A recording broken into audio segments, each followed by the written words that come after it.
Again, thank the voters of Maryland for putting aside politics and partisanship and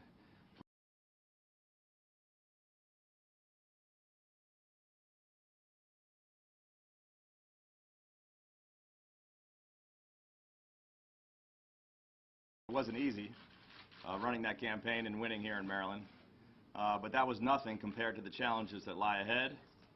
We've got a lot of work to do. Our state economy is in real trouble. We've focused on that for years, and now we've got to roll up our sleeves and get to work on trying to turn our state around. And we're going to do that, as we've said, forever in a bipartisan fashion.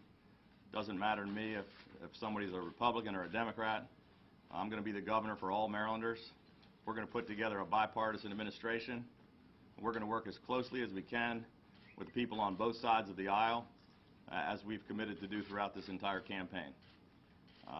I was pleased to receive a very gracious phone call this morning from Governor O'Malley, who pledged his full cooperation in the transfer of power and in the transition.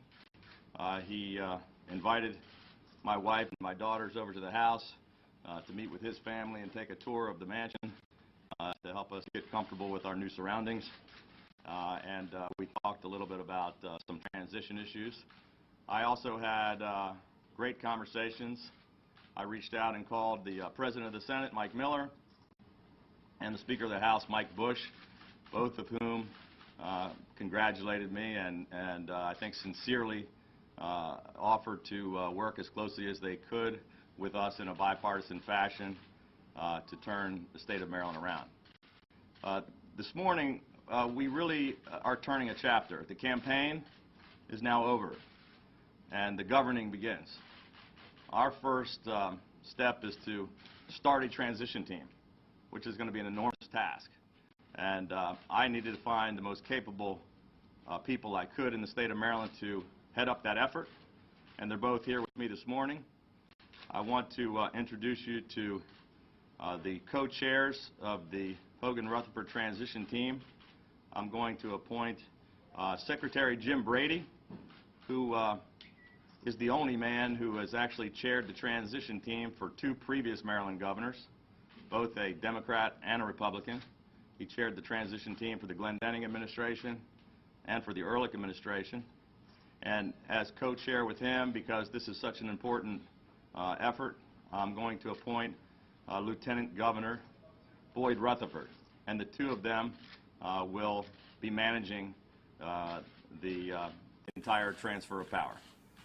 We're going to be reaching out to try to find the most capable and most qualified people we can in state government, to put into state government, and we're going to do that in a bipartisan fashion. This is really about the people of Maryland. As I said last night, it doesn't matter to me whether you're a Republican or Democrat, whether you voted for us or not. We're all going to work together, roll up our sleeves, and work in a bipartisan fashion, reaching across the aisle and trying to come up with bipartisan common sense solutions. This victory was not a partisan one. Nearly half of our votes came from Democrats and independents. And I'm honored to have received the strong support that we got last night. And it is indeed an honor and a privilege to be able to serve as the 62nd governor of Maryland. Thank you all very much this morning. I'll be happy to answer questions. Mr. Hogan, when you served as appointment secretary under Ehrlich, over 300 state employees lost their jobs and you replaced them with new workers. Will you do something similar when you come into office? Actually, that's not really true.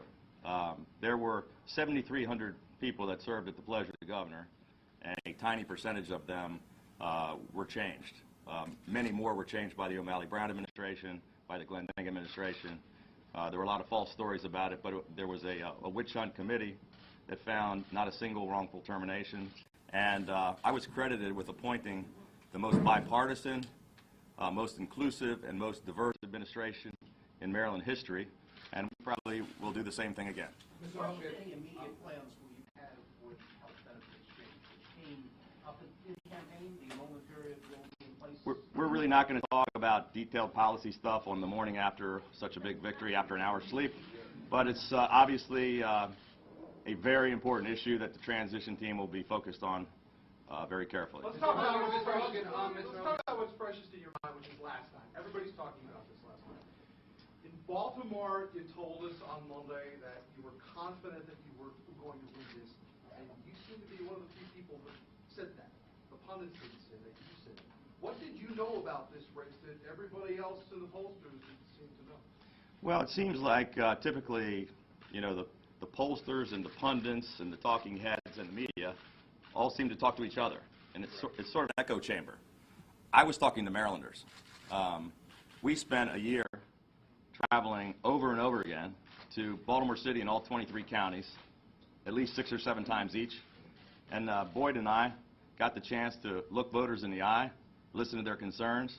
We met tens of thousands of people, so we were feeling it and hearing it every single day. And what we were hearing was, everywhere, was an overwhelming sense of frustration.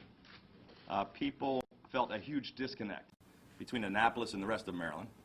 And every single day, everywhere we went, people were coming up to me and Boyd repeatedly and saying, we're lifelong Democrats, but we're voting for you. We've never voted for a Republican in our life, but we're voting for you. They said, we just simply can't keep moving Maryland backwards for another 4 years. We don't want a third term of the O'Malley Brown administration. These 40 tax increases are killing us. Unemployment has doubled. We're concerned about jobs. We're concerned about taxes and our struggling economy. We're very upset about the fact that we've had zero economic growth and that our state economy ranks 49th out of 50 states. So were you surprised by your margin of victory, though? 2-1 in a heavily leaning Democratic state?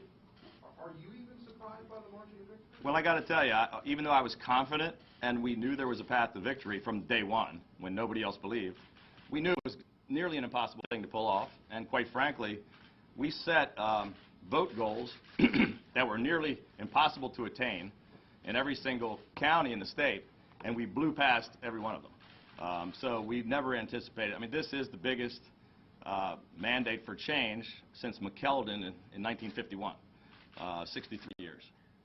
You talk often about taxes, 40 taxes rolling back. Which ones are we talking about rolling back? Well, as I've said repeatedly, probably thousands of times, we're going to cut spending, and we're going to try to roll back as many of the 40 consecutive tax hikes as we possibly can. Can you talk about which one? We'll talk about that, but we won't talk about it today. You seemed very calm this morning, but there had to be a moment where you looked in the mirror and said, I can't believe I'm governor-elect of Maryland. There had to be that moment. Well, it was sort of surreal, I got to tell you.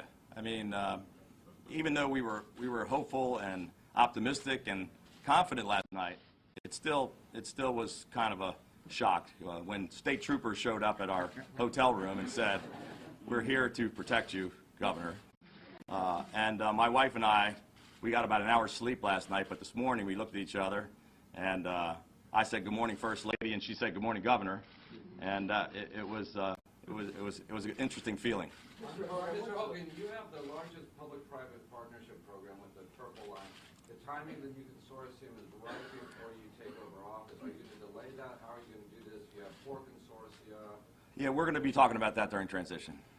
Mr. Hogan, we were just chatting with Andy Harris, who said, you know, the big difference here between your way things have panned out for you and Bob Ehrlich is that you're veto-proof in some way in the legislature. I haven't looked at the numbers, so I may be asking the question out of school, but is that the case? How is this different than where Bob Ehrlich was? Well, quite frankly, I haven't had the opportunity to study all the numbers yet either, but my understanding is that I believe we picked up somewhere between 9 and 11 seats in the House and 2 or 3 seats in the Senate. And so, yes, we would have a veto-proof majority in the House, I believe. How does that affect things moving forward for you? Well, we'll wait and see. I mean, hopefully we won't have to veto too many things if we can have a great working relationship with the presiding officers of both houses, and that's what we're going to, every day we're going to work together to try to work with people in both parties. But it will give us a little bit more of a hammer to wield, you know, if they can't just override every single veto. Your transition is obviously your top priority, but what would you like to get done as governor in your first year? We're going to talk about that in the transition. Is there a role either formally or informally for former Governor Ehrlich in your administration? Well, Governor Ehrlich came up to our suite last night. was very gracious. He's a dear friend. I got Bob Ehrlich involved in politics 30 years ago. I actually hired him to work in my dad, former Congressman Larry Hogan, is here this morning. I hired Bob Ehrlich to work in that campaign. He and I worked together. I was chairman of Youth for Reagan many, many years ago, and Bob Ehrlich helped me with that race. We've been friends for a long time. I was honored and proud to serve as a cabinet secretary in his administration, and I'm sure he offered to help us in any way we saw fit, and we'll be talking with him and getting his advice as we move forward. Following on transportation, what's the future of the Purple Line and the Red Line this morning? Yeah, I just said we're going to address that in transition. Yeah. Governor, like Hogan, you've heard of all the problems with voting machines, the votes being flipped, your campaign has gotten complaints from people. Yeah. In your next administration, will you put money in the budget to replace these voting machines? Well, there's no question this issue has to be addressed. I mean, it was a serious concern. I don't know the extent of it, but I know that we personally received hundreds of complaints in at least 15 counties of votes being switched from our side to the other side. Obviously, we won with such a margin that it didn't have an impact, but, you know, any time one person's vote is counted wrong, it's a problem, and it has to be addressed. Just two more questions. Governor, what does your victory mean for Anne Arundel County residents? Well, you know, I think hopefully it's going to be it's going to mean a lot to people in the whole state. I was happy to receive a big margin in Anne Arundel County. It's my home county. I mean, I grew up and spent most of my life in Prince George's, but my business and my home are here in Anne Arundel County, and obviously I feel an affinity here, and yeah, we're going to try to treat all the counties fairly. How's your relationship with State Controller Peter Franchot? Will he work beside my side? Peter Franchot and I get along very, very well. We have a great working relationship. I have a lot of respect for him. He actually has been agreeing with me for the past 3 years, sounding the alarms and talking about the fact that the chickens have come home to roost, that we spend too much, we tax too much, and we borrow too much. And he's been a lone voice on the Board of Public Works. I put a call into the comptroller this morning. We've traded phone calls. We haven't connected yet. But I'm anxious to sit down. I'm going to be sitting down with Peter Franchot, Mike Miller, Mike Bush, and Governor O'Malley and Lieutenant Governor Brown in the near future. And we hope to work very closely with the comptroller. What advice did Governor Christie give you? He didn't give me a whole lot of advice, but he was pretty excited about our victory, I can tell you that. He called, you know, we were waiting for the Lieutenant Governor to make the concession call. We waited around for quite a while, actually. We were ready to go down for about an hour. And Governor Christie said he got so excited. This, in his opinion, was the biggest win, the biggest upset in the entire country. And he said, I want to get in my helicopter and fly down there right now. I want to be there with you at your party. And I said, Governor, how long is it going to take you to get here? And he said an hour. And I said, we just can't wait that long. But he called in, and I've received very nice calls from governors from all across the country today, and expressing their congratulations. And I know we'll be sometime in November. I think we have a meeting with the Republican Governors Association and with the National Governors Association, and I'm hoping to get good advice from all the governors on both sides of the aisle. Thanks, everybody. Thank you, guys. Can we get a picture with you and your wife? They're not here. How about with my running back? Down in front. We said we're going to roll up our sleeves and get to work. Boyd's already ready to get to work this morning. More efficient. All right, thank you, guys.